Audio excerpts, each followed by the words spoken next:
Hello, class. This is a video for the ones that missed class yesterday. And basically, I did a lecture on Chapter 4, Presidential Elections. And basically, in the class discussion, we just discussed on the election. So I'm going to go through this PowerPoint and pull out a few pointers that you should know for your test. Also, there's a brief video that you will have questions on for your next exam. So listen closely, and here we go.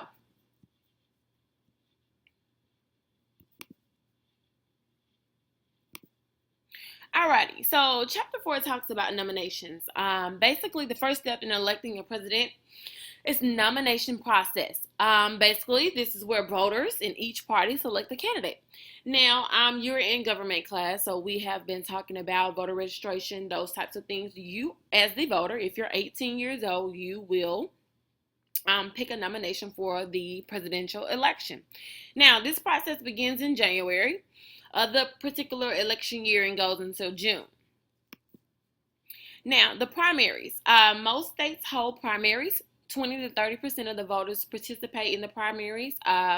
These are one-day intra-party elections. So basically, these primaries, they elect some of the people that might be independents.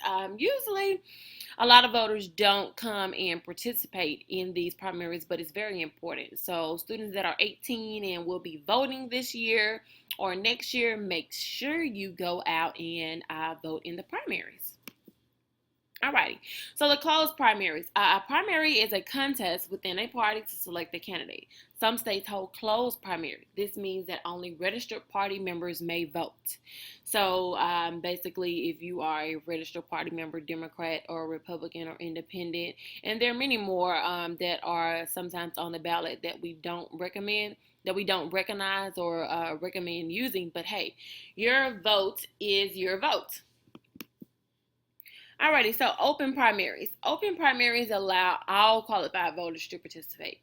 This is what Texas has. So basically, the day of the election, voters must decide whether to vote in the Democratic primary or the Republican primary.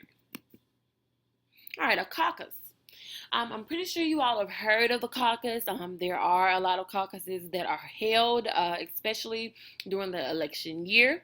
A few states hold caucuses. Only 5 to 10% of the voters in these states participate in these caucuses, but they do have the Republican caucus, the Democratic caucus, those types of things that you can go to and participate in for whatever your party that you want to see in office. Now, the caucus is a method and it's a multi-step process. Basically, voters begin at local caucuses in their neighborhood. All Democrats or Republicans meet at the neighborhood school one evening. Basically, for 2 hours, supporters of different candidates go into one room. Undecided voters stand in the middle of the room. Supporters of the other candidates try to persuade the undecided to support for their candidate.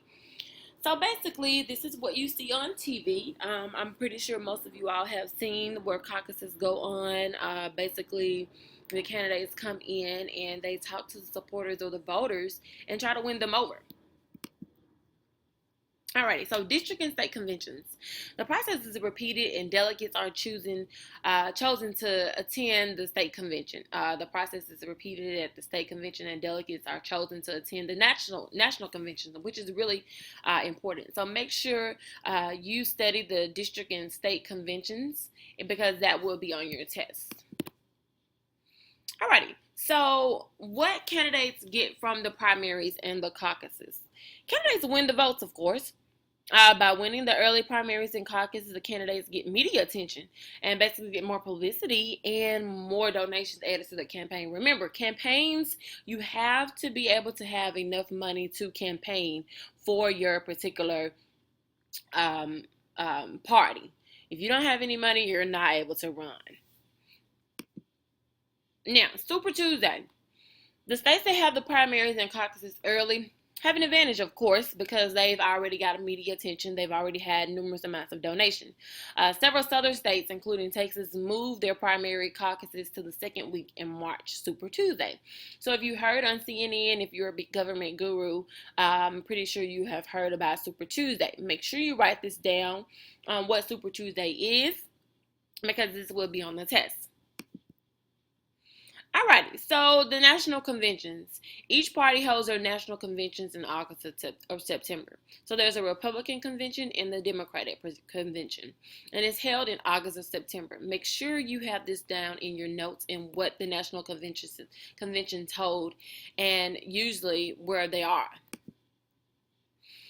Alrighty, so the national conventions. 3 important things happen. Make sure you have this information written down. Step 3, the campaign. Now this is where it gets fun, but it also gets very, very evil sometimes. This is when the Democratic candidate and the Republican candidate campaign against each other. So this is after the caucuses, but of course they're already campaigning way before then, but this is when it really amps up. All right, the media. Most Americans get all their information from the television, of course. Polls can be used by candidates to figure out how they're doing with the voters. So basically they have these unofficial polls, and sometimes you'll see where President Obama, if the voters are liking him for some type of new law that he's created, those types of things. All right, so propaganda. Plain folks, candidates want their votes to think they're just like us. They want their voters to think they're just like us. So look at this propaganda that President Obama created. 2008, an economic meltdown. Worst financial collapse since the Great Depression. 4.4 million jobs lost. American workers were laid off in numbers not seen in over 3 decades. America's economy spiraling down. The biggest point drop that's ever been seen in a day. All before this president took the oath. So help me God. Some said our best days were behind us, but not him. Don't bet against the American worker. He believed in us, fought for us.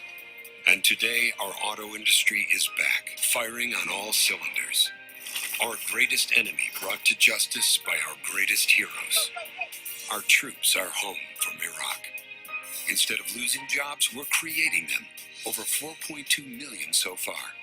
We're not there yet. It's still too hard for too many. But we're coming back because America's greatness comes from a strong middle class. Because you don't quit, and neither does he. I'm Barack Obama, and I approve this message.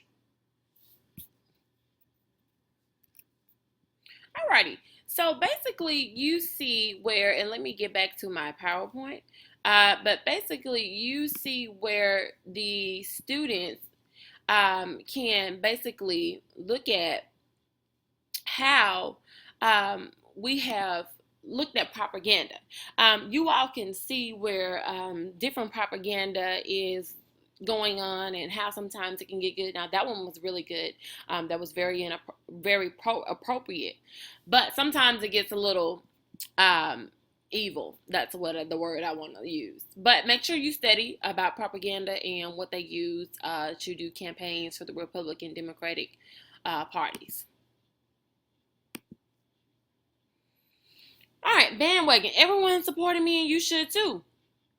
Alrighty, so basically vote for a better tomorrow, the education president. These are different propaganda slogans that sound good, but basically mean nothing to the voters if the candidates are not doing what they're supposed to do. Alright, so make sure this slide right here, card stacking, name calling, testimonial, where they have people that are famous campaign for you. Make sure you know these. So you need to go back once I upload this PowerPoint to the Blackboard. Make sure you go back and look at this. All right, so transferring, hoping the symbol will rub off on the candidate. This is more propaganda. These are more slides. These are more flyers that they use when they're campaigning. All right, so the election is next. This is when you go vote. It's always held on a Tuesday, following the first Monday in November. Always. Make sure you know this. This will be a multiple choice question, so this should be an easy question that you will be able to get correct. Alrighty, the general election. We now use the Australian ballot, printed by the state, private list all candidates, handing out at voting precincts. Of course, you know we have the computers now, and we had a little problem about that. But make sure we know what type of ballot we use, which is Australian ballot. All right, so winner takes all in most cases. The candidates that wins the most popular votes win all the electoral votes, of course. Now I'm going to stop right here because next time we come back to class, I'm going to talk about the electoral college because sometimes it can get a little confusing. But remember, the things I just went over will be on your test for next week. And then next time we come to class, we'll talk about the electoral college. This will not be on your test, this part, because I want everybody to be able to understand the electoral college and how it breaks down. Sometimes it's a little difficult to know how many, what state gets how many electoral votes. Alrighty, so if you have any questions, make sure you email me. Make sure you send in your notes for this particular presentation. And if you've missed class, I hope to see you next class period. Thank you.